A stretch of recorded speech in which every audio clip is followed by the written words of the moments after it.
मंगलम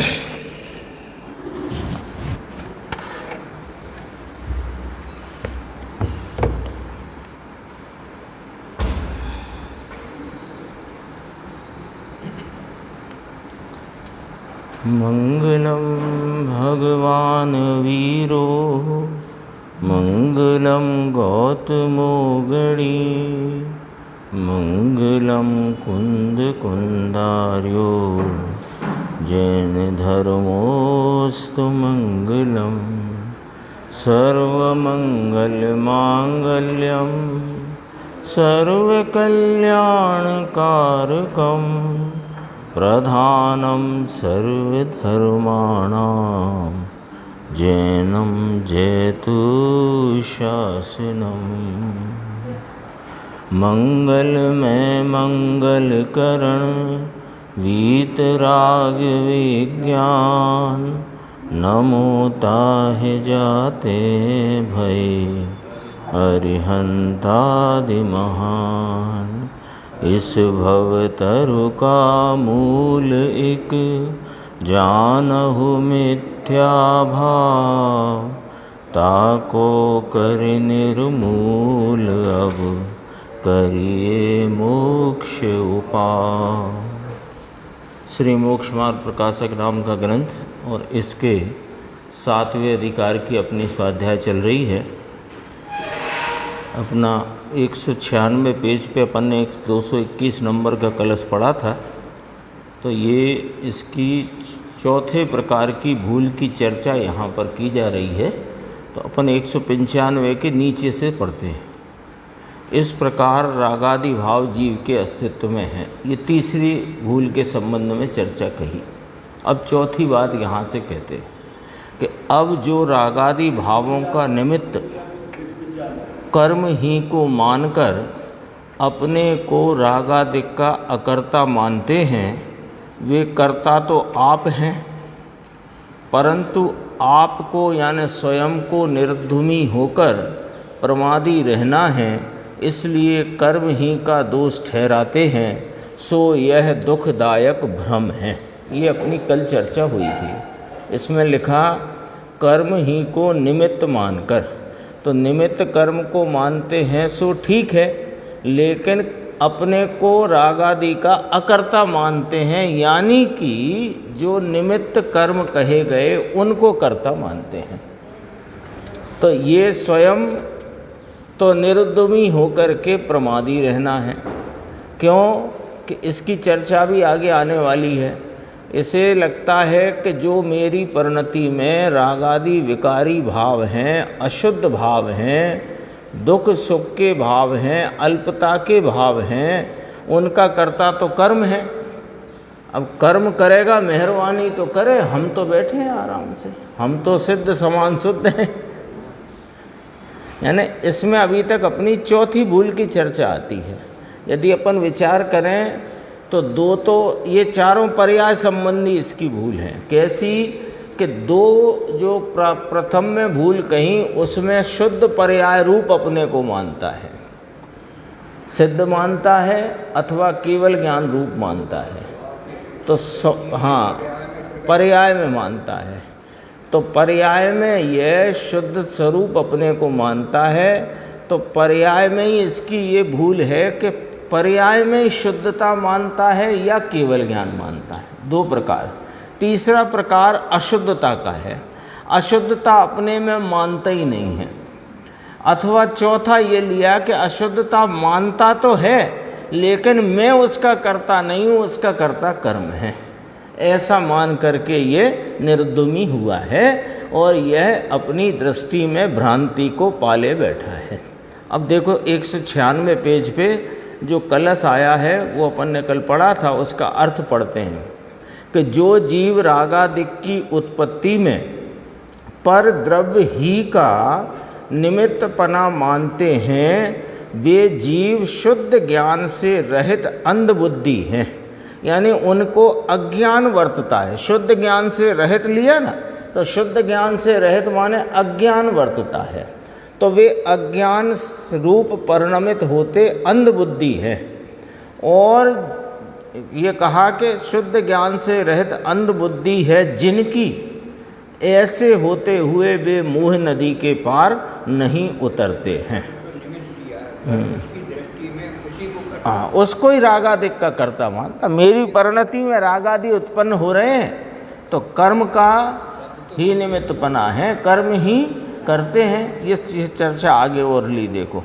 तथा यहाँ से अपने को पढ़ना है आज, इतना तो कल हुआ ही था। तथा समय सार के सर्व विशुद्ध ज्ञान अधिकार में इस संबंध में गाथा और कलश आए हैं। क्या? ये सांख्यमति के संदर्भ से क्या बात कही? जो आत्मा को अकर्ता मानता है और यह कहता है कि कर्म ही जगाते हैं, कर्म ही सुलाते हैं, पर घात कर्म से हिंसा है, वेद कर्म से अब्रह्म है, इसलिए कर्म ही करता है, हम तो सर्वथा अकर्ता हैं। कर्म ही करता है ये मानता है। कैसे? कि कर्म ही जगाते हैं। दर्शनावर्णी ज्ञानावर्णी का क्षयोपशम हो तो हम जाग जाते हैं, दर्शनावर्णी का उदय आए तो नींद आ जाती है। हमको तो क्रोध आया नहीं था, हम किसी को चांटा भी नहीं मारना चाहते थे अथवा चक्कू भी नहीं घोंपना चाहते थे, लेकिन क्या करें, परघात कर्म का उदय आ गया हमको।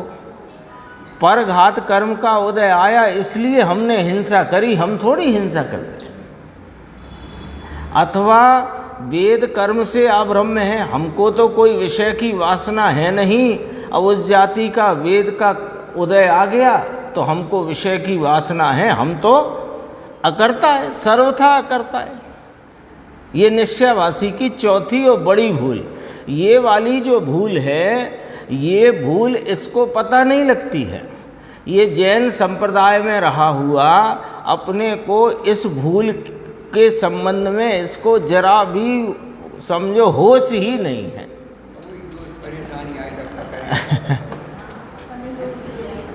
हाँ, ये इसको निश्चयभाषी की भूल में डाला। जरा विचार करना अच्छे से क्या कहना चाहते हैं। ये निश्चयभाषी की भूलें चल रही है ना, ये निश्चयभाषी की भूल में डाली इस बात को कि कर्म के से मेरे हो रहा है जो कोई भी रागादि परिणाम, राग द्वेष का अथवा सुख दुख का जो कोई परिणाम है, वो सब परिणाम किससे हो रहा है? कर्म से हो रहा है। मैं तो अकर्ता हूँ। और ये वाली बात जैन संप्रदाय में बहुत गहराई तक घुसी हुई है। हाँ, सभी मानते हैं। अक्सर मैं शब्द इसलिए कर रहा हूँ कि सब जो नहीं मानते वे तो इसमें नहीं आते ना। तो कोई जीव ऐसा करके बात करिए। अभी देखो इसमें और एक बात अच्छी आएगी कि इसलिए कर्म ही करता है, उस जैनी को सांख्यमति कहा है। ले, उस जैनी को सांख्यमति कहा। जैनी शब्द क्यों डाला यहाँ? कि यहाँ शुरुआत वहाँ से की थी। अब जो जैन हैं, जिन आज्ञा को मानते हैं, उनके भी मिथ्यात्व रहा है, उनकी चर्चा यहाँ करते हैं। नाम से जैनी है और मान्यता में सांख्यमति है, तो जैनी है। अब इस पर एक बहुत गंभीर विचार अपन कर सकते हैं कि जैनी है, इसका अर्थ ये हुआ कि जो छठवें अधिकार में अन्य मत की चर्चा की गई थी उसमें तो ये नहीं आया। कुदेव कुगुरु कुधर्म का सेवक तो ये है नहीं। ये तो सच्चे देव गुरु शास्त्र यानी वीतरागी सर्वज्ञ हितोपदेशी ही देव हैं। और 28 मूल गुण बाह्य में जिनके वर्तते हैं और अंतरंग में 3 कषाय चौकड़ी की अभाव रूप वीतराग दशा वर्तती है, वे हमारे गुरु हैं। और उनके द्वारा कही गई जो तत्व प्ररूपणा या निरूपण है वह जिनवाणी है, ये मानता है। यानी सच्चे देव गुरु शास्त्र के प्रति का इसको राग है, श्रद्धा है ना। सच्चे देवगुरु शास्त्र की श्रद्धा क्या है? श्रद्धा थोड़ी है, वो राग है। सच्चे देवगुरु शास्त्र की श्रद्धा गुण का परिणाम नहीं है, वो चारित्र गुण का विकारी भाव है। राग है ना, कैसा राग है? शुभ राग है। अब ये पूछते हैं कि तुम यदि उस शुभ राग का कर्ता भी कर्म को ही मानते हो तो फिर तो तुम शुभ राग भी नहीं करते फिर तुम जैनी कैसे? जैनी लिखा ना, जो वे जैनी सांख्यमती हैं या उस जैनी को सांख्यमती कहा, तो तुम अपने को जैनी कहते हो तो तुम तो सच्चे गुरुदेव शास्त्र गुरु के उपासक हो, उनकी श्रद्धा तुमको है, तो उस संबंधी तुम्हें राग शुभ राग है, और ये राग का कर्ता तो तुमने कर्म को मान रखा है, तो तुम तो शुभ राग भी नहीं करते, तो तुम्हें श्रद्धा भी नहीं है देवशास्त्र गुरु की, तो तुम जैनी कैसे? सांख्यमती हो। ऐसा यहाँ पर जैसे सांख्यमती आत्मा को शुद्ध मानकर स्वच्छंद होता है। अभी अपने चल गया ये प्रकरण सर्वशुद्ध ज्ञान अधिकार का, इसमें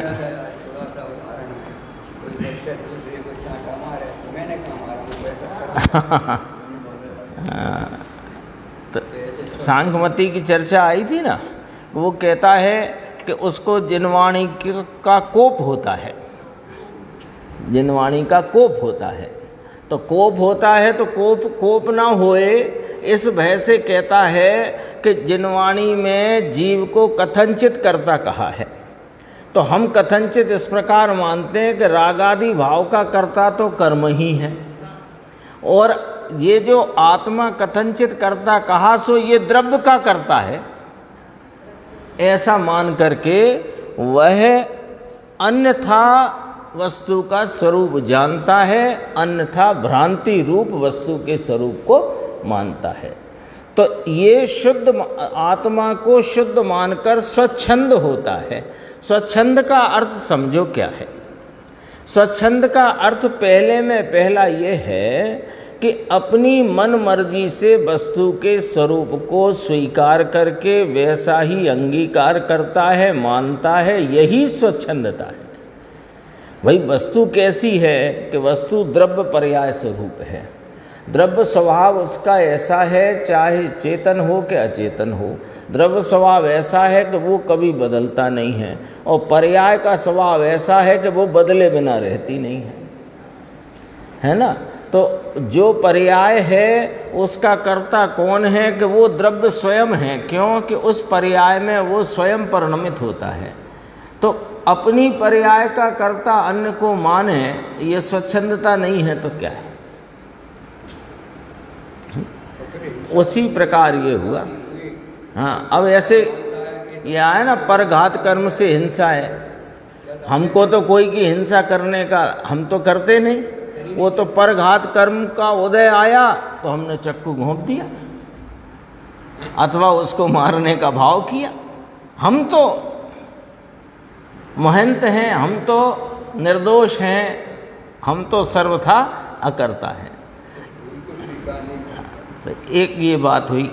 अब आगे कहते हैं, तथा इस श्रद्धान से यह दोष हुआ कि रागादिक को अपना नहीं जाना, अपने को उसका अकर्ता माना, तब रागादिक होने का भय रहा नहीं, तथा रागादिक को मिटाने का उपाय करना नहीं रहा, तब स्वच्छंद होकर खोटे कर्मों का बंध करके अनंत संसार में रुलता है। रागादिक को अपना नहीं जाना, क्यों कि वे तो कर्म के कराए हुए हैं अथवा कर्म के हैं। अपने को तो सर्वथा अकर्ता मानता है।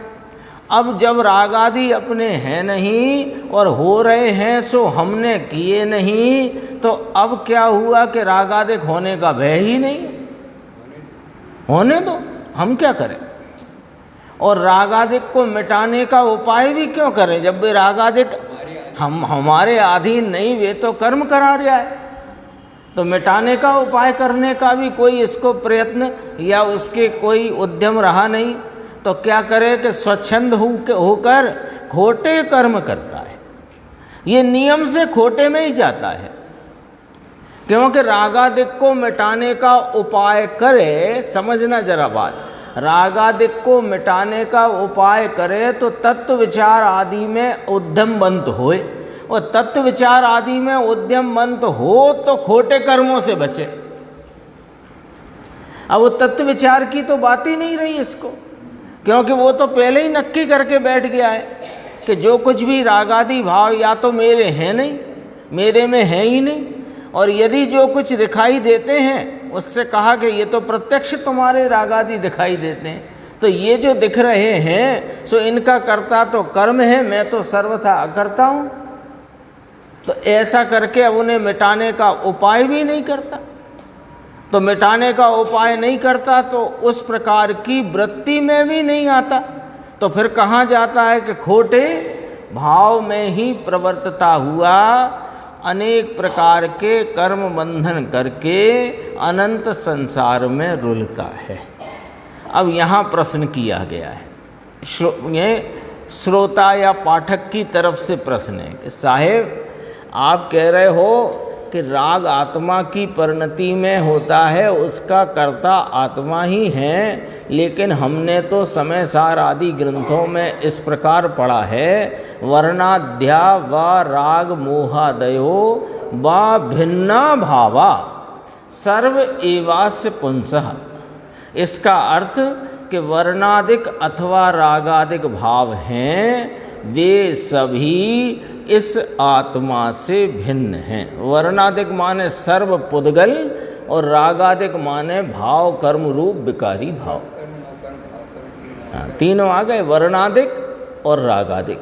यहाँ अभी चर्चा रागादिक की है। समय सार में ही लिखा है, समय सार तो कुंद कुंद आचार कलिकाल सर्वज्ञ का लिखा हुआ है। उन्होंने कहा है कि वर्णादिक और रागादिक भाव हैं वे सभी इस आत्मा से भिन्न हैं, तथा वहीं रागादिक को इसी समय सार महाग्रंथ में रागादिक को पुद्गलमय कहा गया है, तथा अन्य शास्त्रों में भी आत्मा को रागादिक से भिन्न कहा है। सो वह किस प्रकार है ऐसा आप बताओ हमें। हम रागादिक को अपने से भिन्न जानते हैं, भिन्न मानते हैं, तो आप कहते हो कि रागादि तुम्हारी परिणति में उत्पन्न होते हैं और उनके कर्ता तुम स्वयं हो। जिन्हों और समय सार कह रहा है कि रागादिक भावों से आत्मा भिन्न है। अन्य शास्त्रों में भी आत्मा को रागादिक से भिन्न कहा है। उसका उत्तर देखिए, रागादिक भाव, उत्तर गंभीर है। ये समझो उत्तर यदि अपने समझ में आ गया तो ये रागादि किस प्रकार जीव के हैं और किस प्रकार जीव के नहीं हैं, ये दोनों बातें अपनी समझ में आ जाएंगी। बहुत अच्छा इसमें पंडित जी साहब ने खुलासा किया है। रागादिक भाव पर द्रव्य के निमित्त से औपाधिक भाव होते हैं। ये चर्चा हो चुकी है कि पर द्रव्य के निमित्त से जो भाव होते हैं वे औपाधिक भाव होते हैं, और पर द्रव्य के निमित्त बिना जो भाव होते हैं वे स्वभाव भाव होते हैं। ये कल आ गई थी चर्चा। अब उसी आधार से अपन यहाँ पर चर्चा आई। रागादिक भाव पर द्रव्य के निमित्त से औपाधिक भाव होते हैं, और यह जीव उन्हें स्वभाव जानता है। ये जो समय सार में कहा ना कि वर्णादिक और रागादिक भाव वे सभी आत्मा से भिन्न हैं, ये क्यों कहा? इसके लिए कहा कि ये जीव भ्रांतिवश उसको अपना स्वभाव जानता है ना? हाँ, हाँ, यह जीव उन्हें स्वभाव जानता है, तो जिसे स्वभाव जाने उसे बुरा कैसे मानेगा और उसके नाश का उद्यम किस लिए करेगा। अब देखो कितनी गजब का यहाँ पर लॉजिक रखा कि जिसको स्वभाव जानेगा उसे बुरा क्यों मानेगा।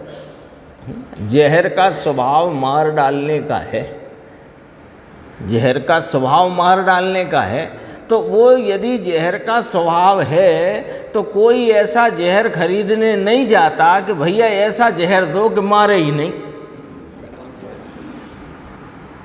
जाता कोई ऐसा जहर? अरे उसका स्वभाव है, उसको छोड़कर कोई बात करने की जरूरत ही नहीं है। तो अब इसने रागादिक को ही स्वभाव मान लिया, शुभ राग को स्वभाव मान लिया, अशुभ राग को स्वभाव मान लिया, दया दान पूजा को स्वभाव मान लिया, काम क्रोध विषय वासना को इसने स्वभाव मान लिया। तो जिसे स्वभाव जाने उसे बुरा कैसे मानेगा और उसके नाश का उद्यम किस लिए करेगा? लो बोलो। दया दान पूजा व्रत भक्ति इसको आत्मा का स्वभाव मान लिया, काम क्रोध विषय भोग इसको आत्मा का स्वभाव मान लिया। तो कहते हैं ये सब आत्मा से भिन्न है। क्यों? कि ये आत्मा की पर्याय में उत्पन्न होते हुए विकारी भाव हैं, आत्मा का स्वभाव नहीं है, लेकिन इसने उन्हें स्वभाव मान लिया।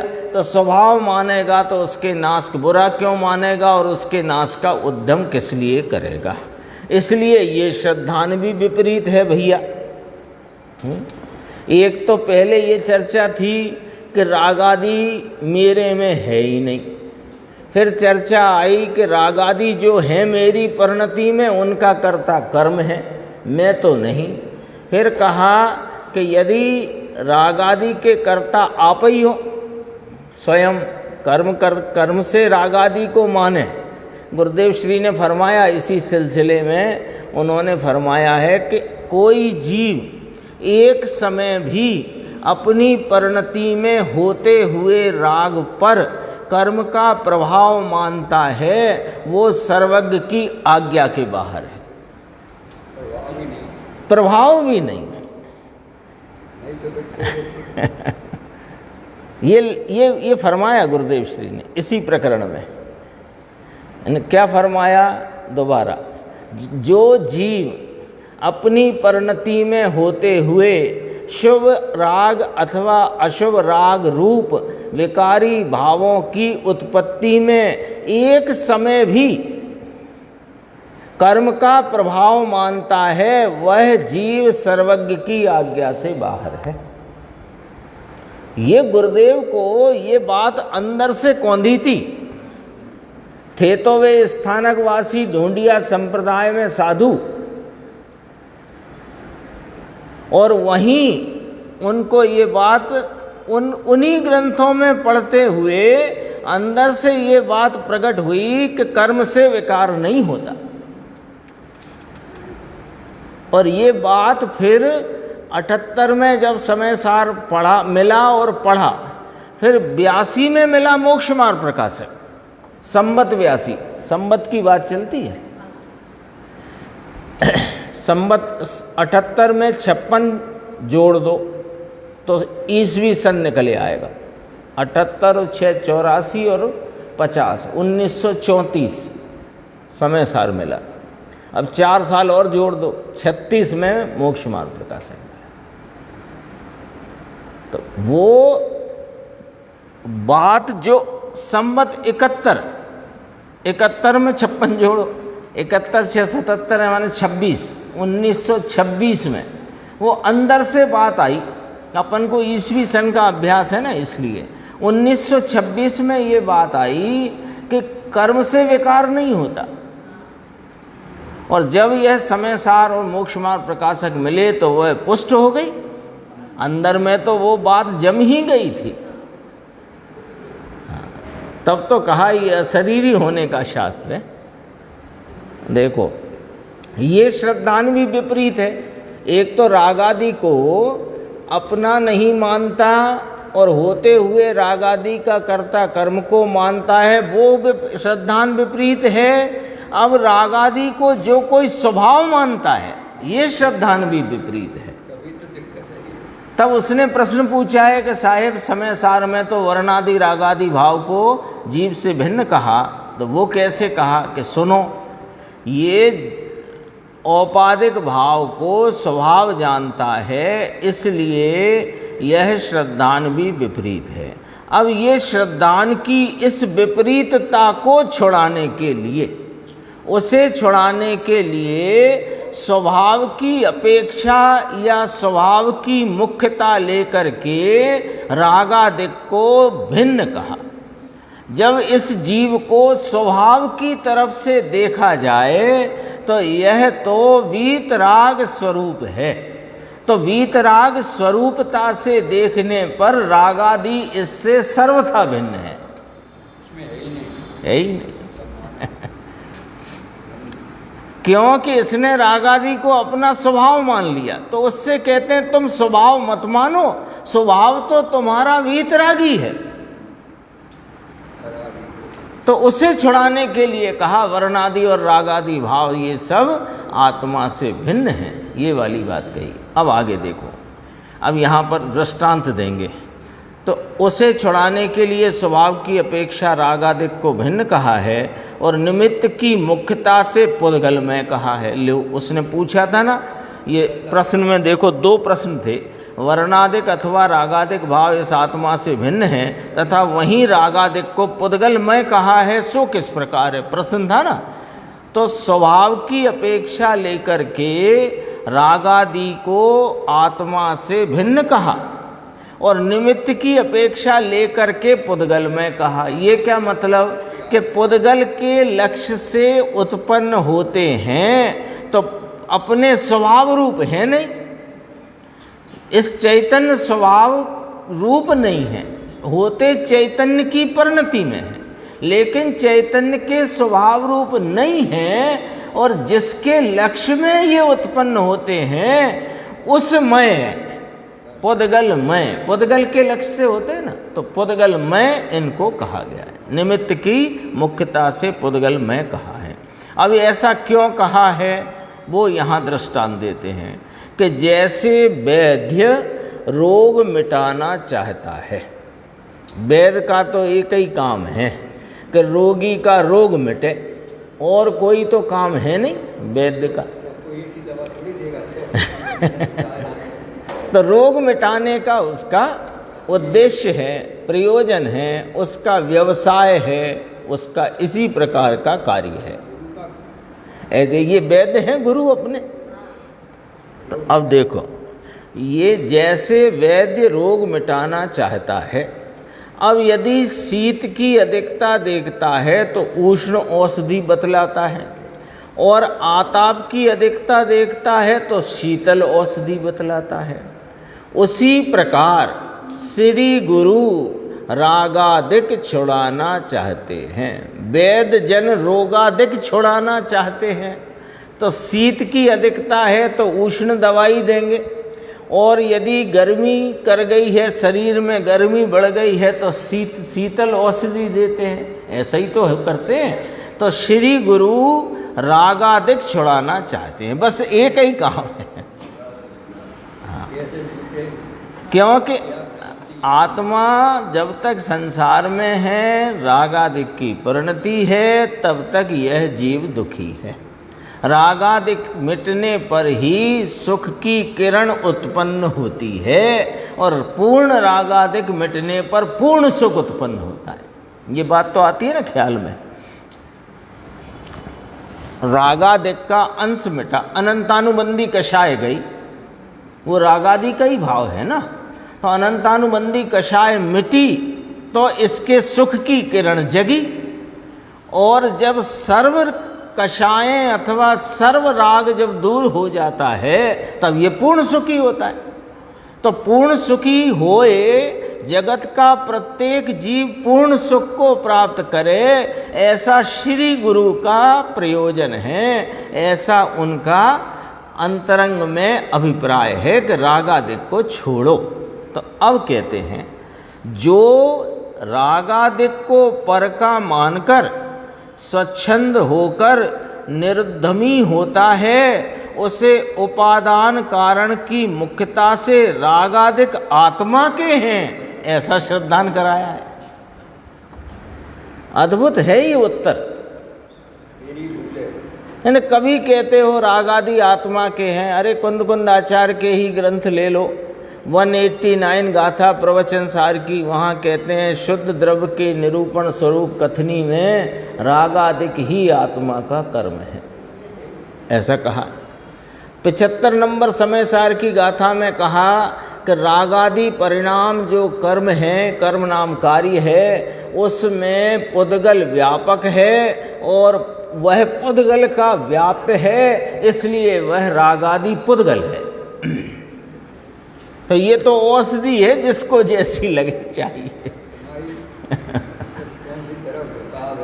तुम रागादि को सर्वथा ही अन्य द्रव्य का मानकर बैठे हो, तो कहते हैं रागादिक तुम्हारी परिणति में, तुम्हारे अपराध से तुम स्वयं उस राग रूप परिणमते हो, तुम उसके कर्ता हो।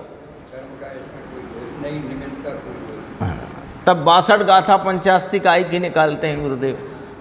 पर कारकों से निरपेक्ष यह विकारी भाव जीव की परिणति में होते हैं। जीव ही उसका कर्ता है, कर्म है, करण है, संप्रदान है, अपादान है, अधिकरण है।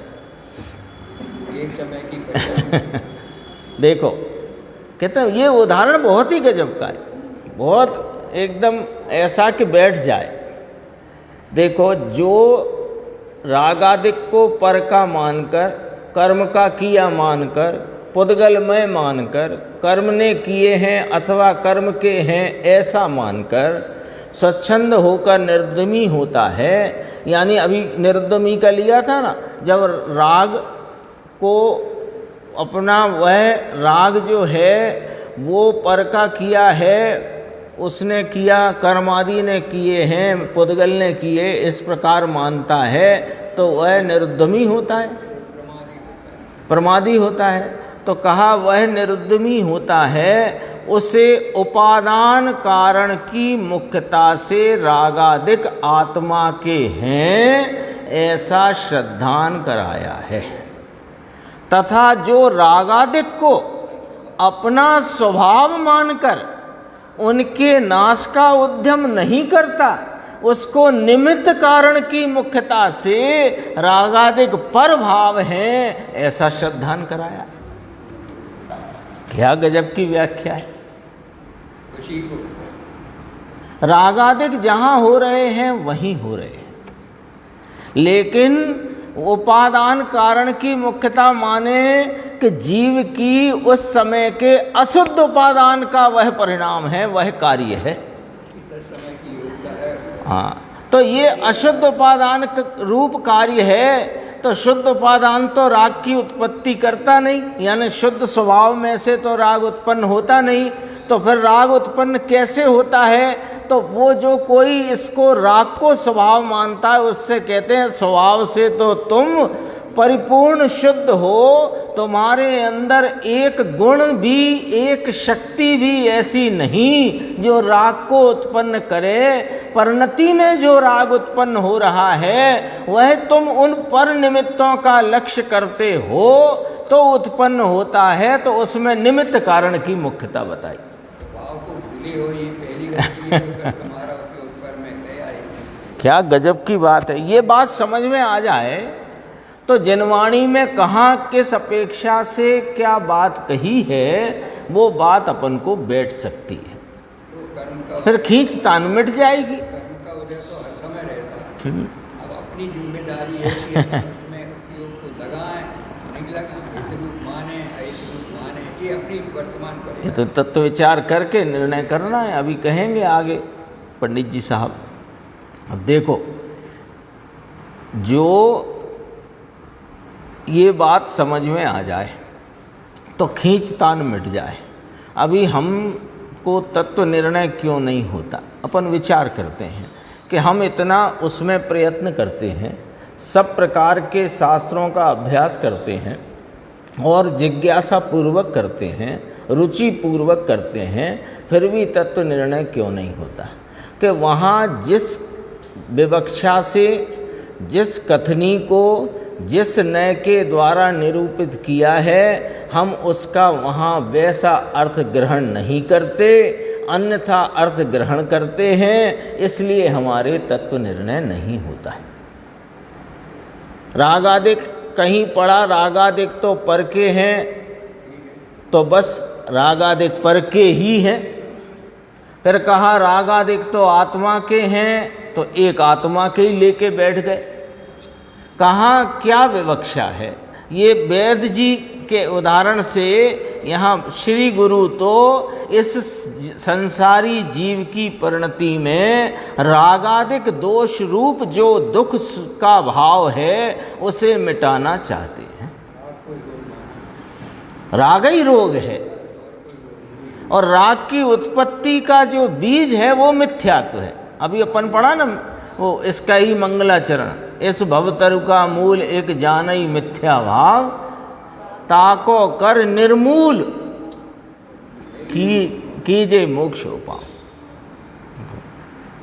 तो यहाँ क्या बात आई, दो बातें आ गई कि जब यह जीव रागादिक को पर का मानता है तो कहते हैं उपादान कारण की मुख्यता बताकर कहते हैं कि यह रागादि तुमने तुम्हारे अपराध से किया, और जब ये रागादि ही मैं करता हूँ तो मेरा स्वभाव ही रागादि रूप हो गया, ऐसा मानता है तो कहते हैं रागादि तो पर निमित्त के आलम्बन में होते हैं, तेरा स्वभाव तो वीतरागी है। दो बातें आ गई। अब इसका हल यानी 197 पेज। तो फिर क्या करें कि देखो भाई जी क्या कहा, दोनों विपरीत श्रद्धानों से रहित होने पर सत्य श्रद्धान होगा, तब ऐसा मानेगा कि रागादिक भाव आत्मा का स्वभाव तो नहीं है, कर्म के निमित्त से आत्मा के अस्तित्व में विभाव पर्याय रूप से उत्पन्न होते हैं। लो कितनी स्पष्ट व्याख्या है, सरल सरल भाषा स्पष्ट व्याख्या। देखो, यह रागादिक भाव आत्मा का स्वभाव तो नहीं है, कर्म के निमित्त से आत्मा के अस्तित्व में विभाव पर्याय रूप से उत्पन्न होते हैं। स्वभाव जो है वो द्रव्य स्वभाव ध्रुव रूप है और पर्याय पलटता स्वरूप है दोनों ही जीव के भाव। ध्रुव स्वभाव रूप अनंत गुणात्मक द्रव्य स्वभाव और एक एक समय में पर्याय रूप से परिणमित होता हुआ पलटने का स्वभाव, दोनों ही जीव के भाव हैं। लेकिन पर्याय में होता है वह आत्मा के अस्तित्व में होता है, और वह विभाव कर्म के निमित्त से होता है, स्वभाव से नहीं होता है। और आत्मा का स्वभाव तो रागादि रूप है नहीं। फिर क्या कहा, तो मिटें कैसे साहब ये? अभी तो अपने सामने नक्शा आ गया कि रागादिक इस जीव का स्वभाव तो है नहीं, इस आत्मा के ही अस्तित्व में सत्ता में वे रागादि विभाव पर्याय रूप से उत्पन्न होते हैं। अच्छी बात है महाराज, आपने बता दिया इसका नक्शा हमें। अब ये बताओ कि ये मिटें कैसे, क्योंकि रागादि ही तो रोग है अथवा कि दुख है। तो कहते हैं निमित्त मिटने पर इनका नाश होने से। अब यहाँ बात निमित्त पर से करी, निमित्त मिटने पर इनका नाश हो जाता है तो स्वभाव भाव रह जाता है। इसलिए अब देखो, इसलिए निमित्त के नाश का उद्यम करना ये नहीं लिखा। देखो कथन तो यूं किया बहुत गंभीर है इतनी पंक्ति। एक उसका है रवि जी का, मत देखो संयोगों तो मत देखो कर्मोदय को कहो देखने योग नित्याय। हाँ देखो कितनी गजब की बात, क्या गजब की तो उदय के चल ही रहेगा, संयोग के समय मतलब रहेंगी, उन पे तुम्हारा कोई बस नहीं। बस निमित्त मिटने का अर्थ है कि अपना वहाँ से उपयोग तुम हो। क्या गजब की बात है। अब पंक्ति तो इस प्रकार कही, कर्म के निमित्त से आत्मा के अस्तित्व में विभाव पर्याय रूप से उत्पन्न होते हैं, ये हमने समझ ली बात है। स्वभाव नहीं है, पर्याय में विभाव रूप भाव उत्पन्न होते हैं। फिर क्या कहते हैं कि निमित्त मिटने पर इनका नाश होता है और स्वभाव भाव रह जाता है, इसलिए इनके नाश का उद्यम करना। किन के नाश का? निमित्त के नाश का कि ये रागादि के नाश का। तो अब आप ही तो कह रहे हो कि निमित्त मिटने पर इनका नाश होता है, और हमसे कह रहे हो कि रागादि का नाश करो। तो निमित्तों को न मिटाएं कि निमित्त बना मिटा दो उनका। उसका अर्थ है कि वे निमित्त पढ़ते हैं, वे निमित्त पढ़े ही नहीं, ऐसा मिटा दो। निमित्त ना बने। निमित्त कब बनते हैं कर्म के उदय? कि तुम्हारी परिणति में विकारी भाव होए तो कर्म का उदय आदि निमित्त कहलाता है। निमित्त तो उसका उपादान है, वो कोई निमित्त नाम लेकर पैदा नहीं होता है। निमित्त नाम की कोई वस्तु नहीं जगत में। ये तो तुम उन स्वतंत्र सत्ता में रहे अपने उपादान रूप से परिणमित कर्म उदय के परिणाम को तुम लक्ष्य करते हुए अपनी परिणति में रागादि भाव खड़ा करते हो तो वे निमित्त कहलाते हैं। तो तुम रागादि भाव रूप परिणमो ही मत, तो वे निमित्त कहलाएंगे नहीं तो क्या प्रगटेगा? कि स्वभाव प्रगटेगा। अरे अभी यहीं बैठे बैठे कर्मोदय पर से एक समय को दृष्टि छूटकर, उसका लक्ष्य छूटकर स्वभाव का लक्ष्य करे तो यही स्वभाव प्रकट होएगा, क्योंकि वो तो हाजिर हुजूर विद्यमान है। जो केवल ज्ञान होगा और अनंत चतुष्टय प्रगटेगा, वो सब प्रगटेगा। पर तुम यहाँ अभी के अभी चाहो, यहीं बैठे बैठे जिन्होंने सम्यक दर्शन किया, दर्शन होते उदय के समय तो लिया तो मिट गए। दर्शन मोह बना रह गया, उसमें निमित्त पना हो गया, खत्म। दर्शन मोह निमित्त काय में पड़ता है? मिथ्यात्व में, है ना। अब यहाँ सम्यक्त प्रकट हो गया तो मिथ्यात्व का परिणाम का व्यय हुआ, सम्यक्त के परिणाम का उत्पाद हुआ। अब सम्यक्त में कौन दर्शन मोहिनी को निमित्त कहा गया है या कह सकता है? तो दर्शन मोहिनी निमित्त ना रहा ना, खत्म हो गई बात। निमित्त मिटने पर इनका नाश होने से स्वभाव भाव रह जाता है, इसलिए इनके नाश का उद्यम करना। अब देखो आगे चर्चा और गजब की है। यहाँ प्रश्न है कि यदि कर्म के निमित्त से होते हैं ये विकारी भाव, तो कर्म का उदय रहेगा तब तक ये विभाव कैसे दूर होंगे साहब? इसलिए इसका उद्यम करना तो निरर्थक है। उसने वहाँ से पकड़ी बात, अपन ने तो उसका हल विचार में ले लिया, लेकिन अभी तो यहाँ प्रश्न पंडित जी ने रख दिया उसकी तरफ से कि कर्म यदि ये विकारी भाव, जीव का स्वभाव तो है नहीं, औपाधिक भाव है जो जीव की पर्याय में वो पर्याय रूप से उत्पन्न होते हैं आत्मा के अस्तित्व में। यही तो पढ़ा अभी अपन ने। तो वे कर्म के निमित्त से होते हैं, आपने ही फरमाया है। अब कर्म का उदय रहेगा तब तक ये विभाव दूर कैसे होंगे? इसलिए इसका उद्यम करना तो निरर्थक है। बोलो अब ये बात, ये वाला प्रश्न किन किन का है अपन सब में,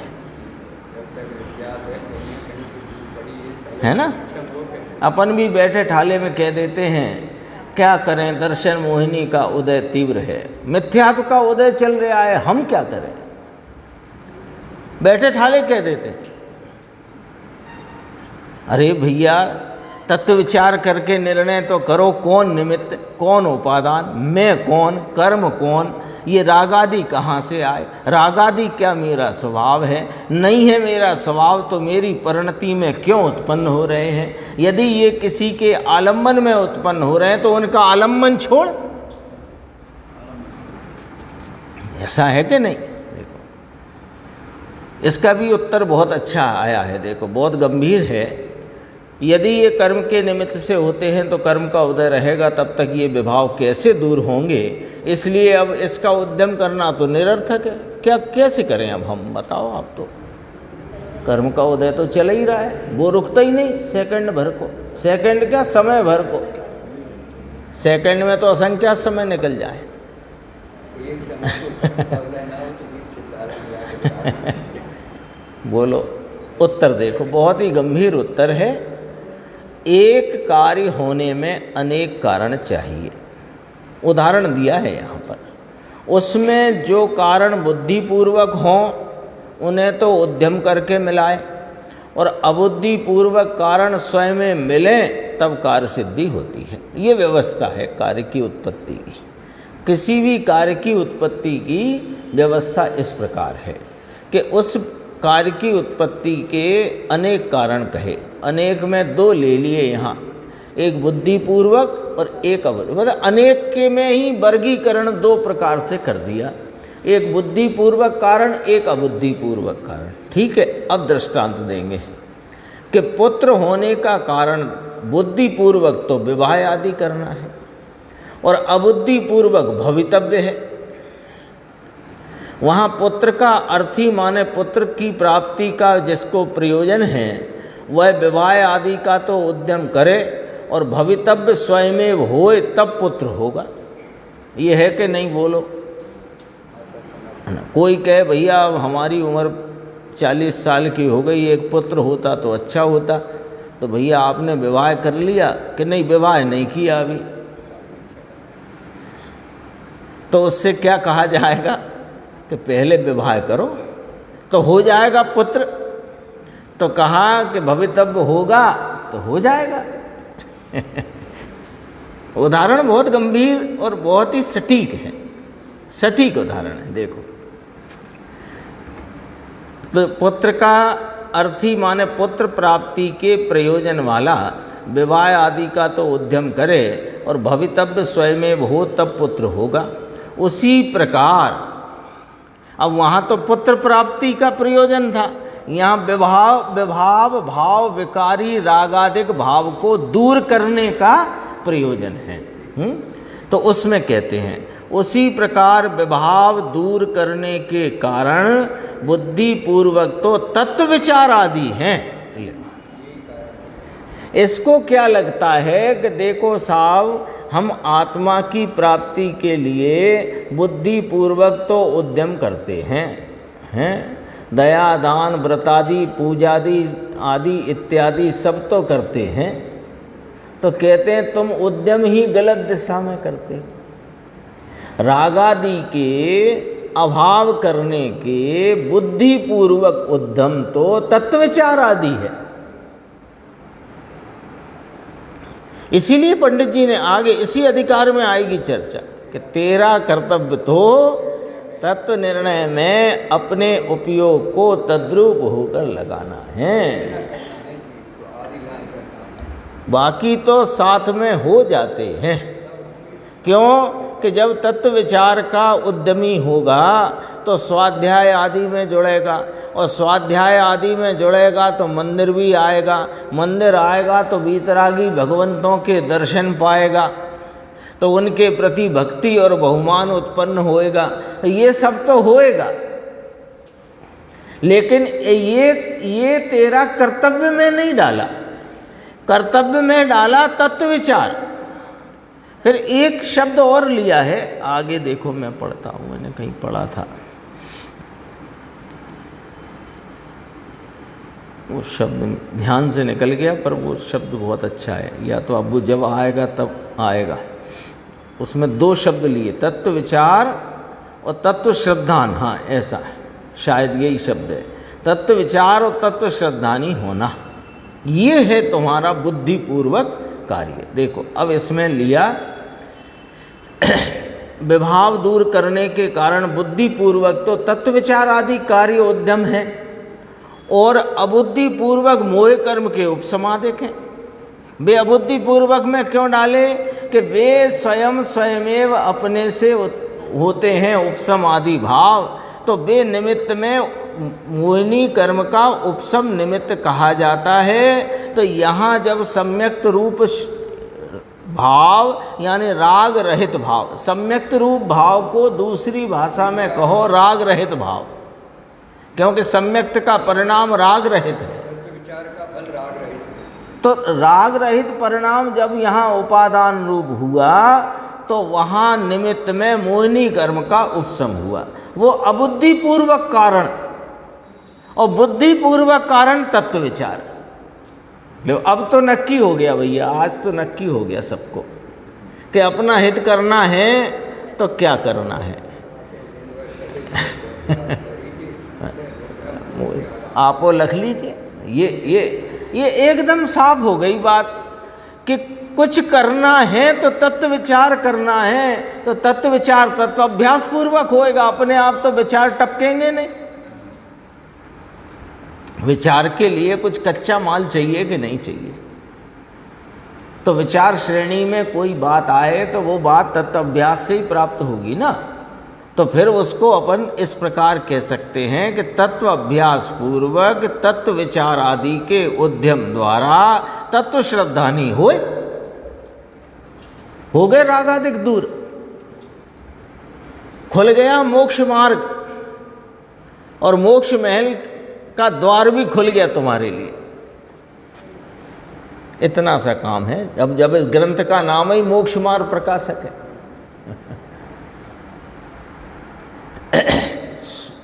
सो उसका अर्थी नाम समझ गए। इस जिसको प्रयोजन है राग को दूर करने का, उसका प्रयोजनवंत जीव तत्व विचार आदिक का तो उद्यम करे, और मोह कर्म के उपसमादिक स्वयं हों तब राग आदिक दूर होते हैं। तो यहाँ ऐसा कहते हैं। अब और प्रश्न आ गया कि विवाह आदिक भी भवितव्य के अधीन है। हम तो चाहते हैं विवाह हो जाए, पुत्र का प्रयोजन है, पुत्र प्राप्ति का। तो आपने बुद्धिपूर्वक उद्यम में विवाह की बात कही थी। विवाह भी तो भवितव्य के अधीन है। उसी प्रकार तत्व विचार आदिक भी कर्म के क्षयोपशम आदिक के अधीन है। इसलिए उद्यम करना निरर्थक है, फालतू है। ये तो कर्म का ही चेला बन गया है। प्रश्नकार भले पंडित जी ने ही रखा है प्रश्न, पर प्रश्न जिसकी पृष्ठभूमि से आया है वो तो यही इसी प्रकार की सोच वाला है ना। कैसा कि ये तत्व विचार आदि आपने कह दिया तत्व विचार करो, उस तत्व विचार के उद्यम में प्रवर्तो। तो महाराज तत्व विचार जैसे विवाह भी कोई का तो भवितव्य के अधीन देखा जाता है, तो हमारा तत्व विचार भी कर्म के क्षयोपशम के अधीन है, तो उद्यम करना निरर्थक है। तो अब सुनो, अब जिम्मेदारी वो जो जुआ होता है ना, जुआ बैलगाड़ी का, हाँ वो कंधे पे रखते हैं ना, तो बैल पर जिम्मेदारी आ जाती है गाड़ी खींचने की।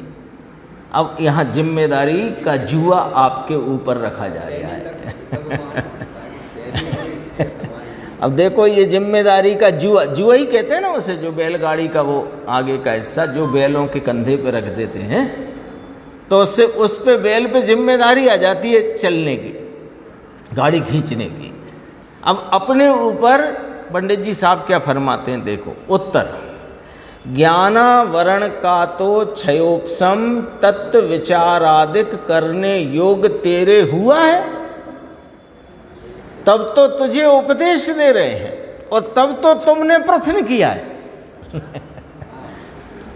तुमने जो प्रश्न किया तो वो प्रश्न भी तुम्हारे ज्ञान कला में, ज्ञान दशा में खड़ा हुआ, वो कर्म का क्षयोपशम नहीं है क्या ज्ञानावरणी का?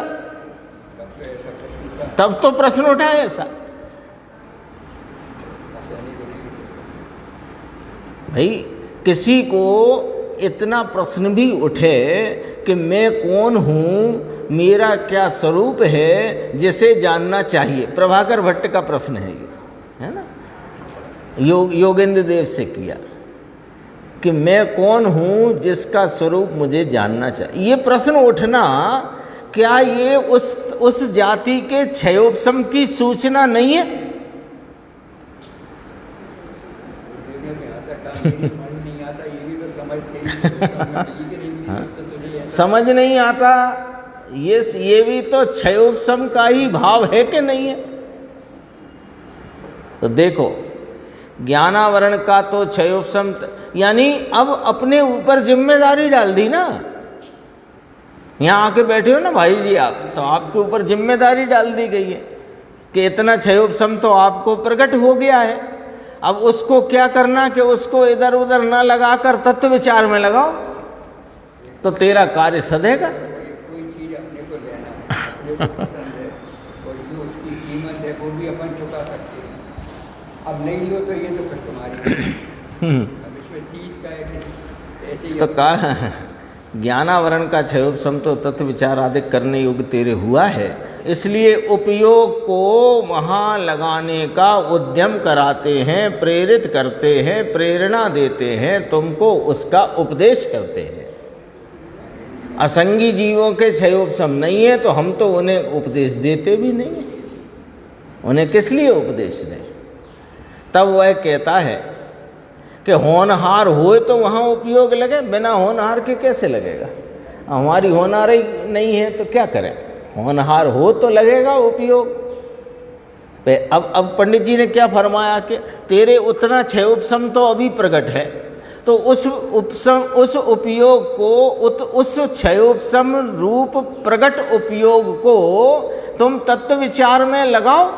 ऐसा हम यहाँ उद्यम करने का उपदेश देते हैं, प्रेरणा करते हैं। तो अब कहने लगा कि होनहार हो तो उसका उद्यम बने, वहाँ उपयोग लगे। होनहार नहीं हो तो कैसे लगेगा साहब? अब उसका उत्तर भी सुन लो। यदि ऐसा श्रद्धान है तो सर्वत्र किसी भी कार्य का उद्यम मत करो, सब होनहार पे छोड़ दो। दुकान के ताले खुलने होंगे तो खुल जाएंगे, गले में पैसा आना होगा तो आ जाएगा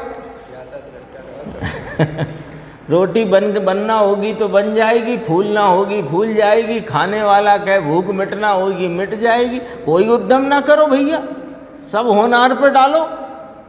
तो वहाँ तो तुम होशियार बनते हो और यहाँ होनहार पे डाल करके निरुद्यमी होकर प्रमादी होकर के तुम इस भव को क्यों हार जाना चाहते हो? क्या भव ये रोटी बनाने मिला है कि रोटी कमाने मिला है? सुबह भी आई थी ये बात। वास्तव में कर्तव्य के अधीन है और ये पुरुषार्थ उल्टा करते हैं, जो कार्य के अधीन है उसे तो करने वो भवितव्य के ही अधीन है। जो सांसारिक जितनी भी चीजें हैं, रोटी मिलना नहीं मिलना, व्यापार मिलना, वो भवितव्य के ही अधीन है। पर वहाँ उद्यम करना, वहाँ उद्यमवंत होता है, और जहाँ पुरुषार्थी होकर के उद्यमवंत होना चाहिए उसे भवितव्य पे डालता है। सच कहा, मुझे वो सुबह बात आई थी, अभी फिर याद आ गई। वो ये भव वास्तव में रोटी कमाने और रोटी खाने के लिए है ही नहीं। रोटी बनाना, रोटी खाना, रोटी कमाना, और रोटी में सब जोड़ लेना परमारथ को लूला। ये भव मिला क्यों है? एक बार विचार करके, कम से कम ये तो विचार करके निर्णय करो कि ये भव मिला क्यों हमें। सामग्री जुटाने, अरे तुम क्या जुटाओगे? पुण्य के योग से आती है और पाप के योग से चली जाती है। और ये शरीर को हष्ट पुष्ट रखना चाहते हो, ये भी तुम्हारे उदय प्रमाण में है। कितनी कसरत करो कुछ नहीं होता, और जिसे स्वस्थ रहना है वो स्वस्थ रहता है, जिसे अस्वस्थ रहना है अस्वस्थ रहता है।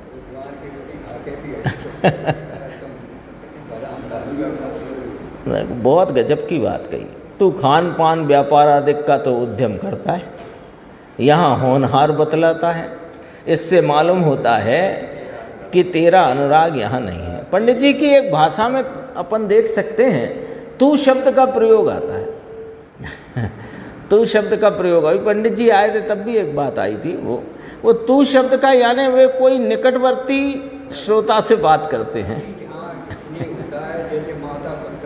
तो निकटवर्ती है वो उनका शिष्य, जिससे ये वार्तालाप रूपी ये लेखन है। देखो अनुराग यहाँ है नहीं, कहाँ अपने तत्व स्वरूप की प्राप्ति में मानादिक से ऐसी झूठी बातें बनाता है। इस प्रकार जो रागादिक होते हुए आत्मा को उनसे रहित मानते हैं, उन्हें मिथ्या दृष्टि जानना। ये 4 बिंदु अपने पूरे हुए निश्चयवासी के संदर्भ में। 5वीं चर्चा आगे आएगी 198वें पेज पर। कर्म नौ कर्म का संबंध होने पर भी आत्मा को निर्बंध मानते हैं। ये अपन आगे की स्वाध्याय में इसको लेंगे।